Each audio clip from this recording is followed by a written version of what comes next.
निमित्ताने बाहेर कशी काढायची यासाठी बरोबर तयार केलेलं हे व्यासपीठ म्हणजेच काय स्नेहसंमेलन.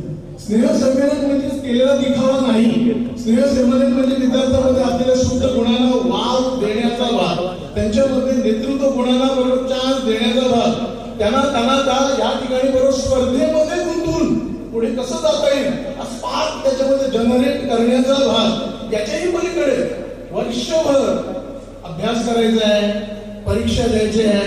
मग परीक्षा बोलायला पोटामध्ये मोठा गोळा येणार, भीती येणार. या भीती आणि तणावापासून त्या विद्यार्थ्यांना मोकळीक प्राप्त करून देण्याची वाट म्हणजेच काय स्नेहसंमेलन.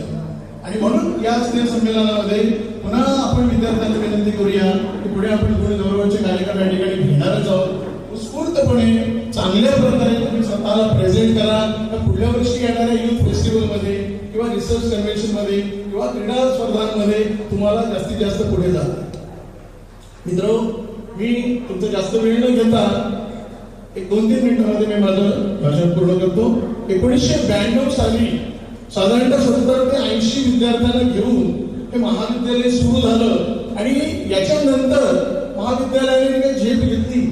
मागच्या कित्येक वर्षात आपण बघायला गेलो तर आपला विद्यार्थी संख्येचा जो आकडा आहे हा 450 ते 500 या रेंजमध्ये बरोबर कायम स्थिर आहे. विद्यार्थी संख्या कधीही कमी झालेली नाही आणि याचं श्रेय आपल्याकडे बरोबर काम करत असतील. आता म्हणून मी उल्लेख केला की आमचा सगळा स्टाफ टीचिंग असो, नॉन टीचिंग असो, इव्हन आमचे विद्यार्थी असो, आज ज्यांचं आपण कौतुक केलं 15 स्टुडंट काउन्सिलचे जे विद्यार्थी होते यांनी एवढी प्रचंड मेहनत घेतली की आपल्या महाविद्यालयामध्ये केवळ 3 शिपाई आणि 3 लॅब अटेंडंट एवढा कमी स्टाफ असताना पण त्यांची उणीव त्या विद्यार्थ्यांनी कुठेही जाणवू दिली नाही. म्हणून या विद्यार्थ्यांचं आणि सांस्कृतिक समितीचं विशेष